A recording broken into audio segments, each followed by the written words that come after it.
Branchez-vous TV. When Jesus follows you everywhere.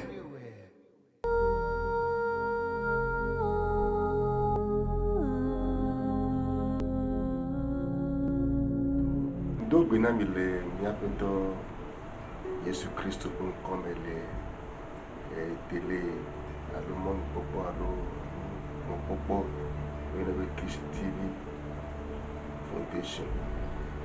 À Benami, il y a un popo de la Jésus Christ comme.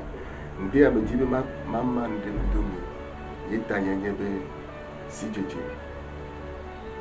À Béamé. Et je vais essayer de la soumettre sur les mains au support. Alors le conseil à commun. Nous devons que André-là on a gagné. Et je vais essayer de la soumettre. Et si. Damia que nous devons cabacabalé. D'or va gagner Dawiadin. Je vais gagner Adin Koy. Marley et Yves Bémé et Madé Gomenami. Comme nous allions au lieu de prière, une servante qui avait un esprit de python, c'est-à-dire un esprit démoniaque, de divination qui prétend prédire l'avenir et dévoiler des connaissances cachées, et qui, en devinant, procurait un grand profit à ses maîtres, vint au-devant de nous et se mit à nous suivre, Paul et nous. Elle criait: ces hommes sont des serviteurs du Dieu très haut. Ils vous annoncent la voie du salut. Elle fit cela pendant plusieurs jours. Paul, fatigué, se retourna et dit à l'esprit: je te donne au nom de Jésus-Christ, en tant que son représentant, de sortir d'elle. Et il sortit à l'eux-mêmes. Les maîtres de la servante, voyant disparaître l'espoir de leur gain, se saisit de Paul et de Silas et les traînèrent sur la place publique devant les magistrats. Ils les présentèrent au prêteur en disant: ces hommes troublent notre ville. Ce sont des Juifs qui annoncent des coutumes qui ne nous est permis de nous recevoir ni de suivre. À nous qui sommes Romains. Verset 22. La foule se souleva aussi contre eux et les prêteurs, ayant fait racher leurs vêtements, ordonnèrent qu'on les bâtit de verges. Après qu'on les eut chargés de coups, ils les jetaient en prison, en recommandant au geôlier de les garder sûrement. Le geôlier, ayant reçu cet ordre strict, les jeta dans la prison intérieure et leur mit aux pieds en position angoissante. Vers le milieu de la nuit, Paul et Silas priaient et chantaient les louanges de Dieu, et les prisonniers les attendaient. Tout à coup, il se fit un grand tremblement de terre, que les fondements de la prison furent ébranlés. Au même instant, les portes s'ouvrirent et les liens de tous les prisonniers furent rompus. Le geôlier se réveilla et lorsqu'il fit les portes de la prison ouvertes, il tira son épée et allait se tuer pendant que les prisonniers s'étaient enfuis. Mais Paul cria d'une voix forte: ne te fais pas mal, nous sommes ici. Alors le geôlier, ayant demandé de la lumière, précipitamment et se jeta tout tremblant aux pieds de Paul, de Silas, et les fit sortir de la prison intérieure et dit: Seigneur, que fait-il que je fasse pour être sauvé? Alléluia.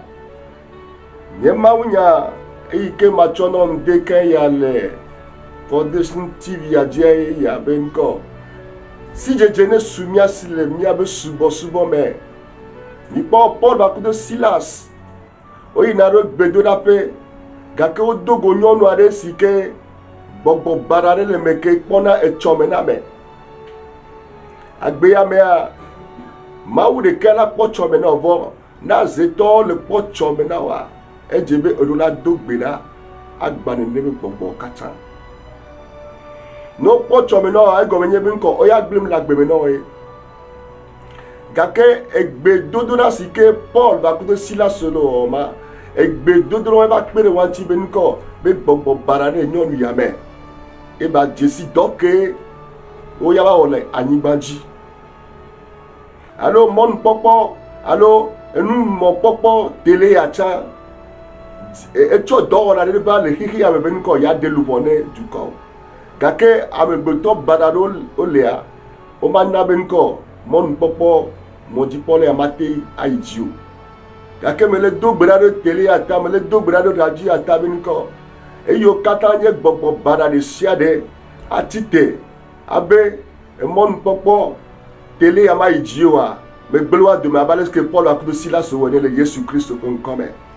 Nɔvi lɔlɔ le Kristo me edze be míanɔ klaro le míaƒe agbe me míado gbe ɖa egbedodoɖa ko la te ma trɔ nu le míaƒe agbe me egbedodoɖa la evuvuna Mawu le eƒe fiazikpe dzi edze be míavuvu Mawu le eƒe fiazikpe dzi enu yi ke le mía me la va ɖe ɖe go mele do gbe ɖa na ame ɖe ta ŋdeke ya be enu yi ke le agbe me nɔ la eɖo la ɖe ɖe go godo le Yesu Kristo ƒe ŋkɔ me abe ale si ke Paul akudo Silas woyina ɖe gbedoɖaƒe le ame ɖe ta woyina ɖe gbedoɖaƒe le dukɔ ɖe ta be woaɖe luvɔa gake nene be nyɔnu ya etsi te ɖe wa dzi be agblẽ wa be ɖoɖo me be agblẽ wa be vision me medo gbe ɖa be vision sia vision si ke la nɔ asi o le agbe ya mea ela kpɔm vava godo le yi mía ɖe la Yesu Kristo ƒe ŋkɔ me yewo Paul akudo Silas wode gbɔgbɔ le nyɔnua me ko de gbɔgbɔ le nyɔnua me la dukɔ ke demegbe ne nyɔnu ya wotsi te ɖe Paul ŋuti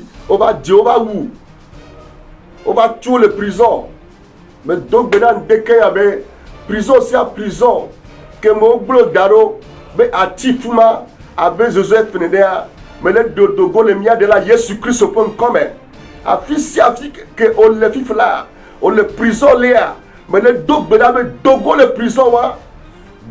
prison wa ye enumɔnukpɔkpɔ si ke Mawu tsɔ na wa ekoe la va me godo le mía ɖe la Yesu Kristo ƒe ŋkɔ me wobe le zãtitina Paul akudo Silas yewo do gbe ɖa wotso aseye nɔvinye tso aseye le aƒea gbe ŋuti do Mawu ɖe dzi le aƒea gbe ŋuti elabe Mawu tsɔ etaɖodzinɔ ɖe da ɖe agbe me na wo ke la va me zi ge ɖe le aƒea gbe me papa me da akpe na wo le ame ɖe ƒe agbetsa me da akpe na wo le luvɔ ɖe ƒe agbetsa luvɔ sia luvɔ eyi ke le babla ɖe me fifi la mele do gbe ɖa kple Mawu ƒe ŋusẽ be kpɔ katutu le afi sia afi si ke ele fifi la le mía ɖe la mía xɔ la Yesu ƒe ŋkɔ me nene be ŋutsu ya ke wo va le kpɔ Paul akudo Silas ŋuti le gaxɔ mea eva dze klo na wo be ŋkɔ leke míawo míakpɔ ɖeɖekpɔkpɔ leke mawo makpɔ ɖeɖekpɔkpɔ leke mawo makpɔ ɖeɖekpɔkpɔ mele to na wo bena be ne le bia sia katã Mawu la tsɔ ɖeɖekpɔkpɔ akɔ da ɖe aƒe luvɔ me to mía ɖe la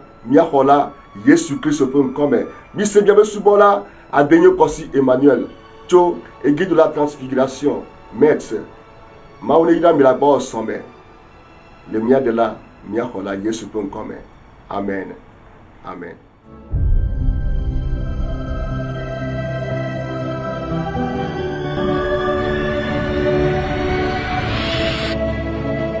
Christ chez vous TV. When Jesus follows you everywhere.